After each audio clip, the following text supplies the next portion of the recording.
Hey, good morning.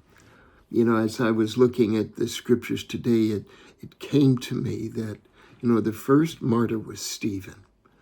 In that first reading from the book of Acts, Stephen stands in front of this crowd, and the crowd is stubborn.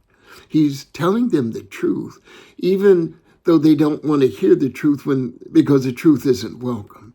And he is bold. He is clear. There is no doubt about what he's trying to tell them. But they've closed their ears and clenched their hearts. They would rather protect their pride than receive God's promise. And that can still happen today. We know what it is to live in a world where people hear you but do not listen. They see you, but they do not value you, and dismiss wisdom because it did not come wrapped the way they expected. And then we go on to the gospel where the people come looking for Jesus, but they come with conditions. They want signs and supplies, and certainly they are hungry, but they're also chasing the wrong thing. Jesus knows the difference between a belly that is full and a life that is fed.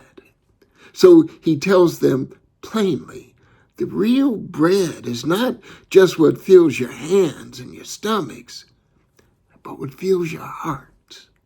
And he says, you see, I am the bread of life. That is good news for tired people, the bread of life. For the mother stretching a meal to make it last, he's the bread of life. For the father carrying pressure on his back because of bills and difficulties in this world today, when money runs short, but he's the bread of life. God is here for the young person, the student trying to stay steady in a shaky world. For the old person like me who has prayed through pain, pressure, and disappointment. Jesus is saying, I'm the bread of life. I'm your strength when strength is spent. I am your sustenance when supplies are slim. I am your shelter when the storm is strong. Deacon Stephen teaches us steady faith in a stormy moment. Jesus teaches us that God does not just hand out help. God gives himself. He's the bread of life. And when we receive him, we receive more than relief. We receive life. We receive renewed resolve, renewed strength, renewed understanding, and renewed recognition that our lives are in rhythm with God's mighty plan.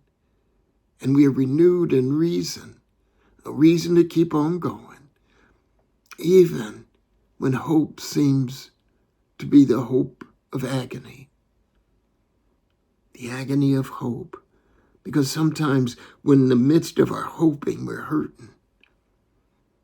But that agony of hope does not disappoint. So today, we don't look just for a sign. We look for a Savior.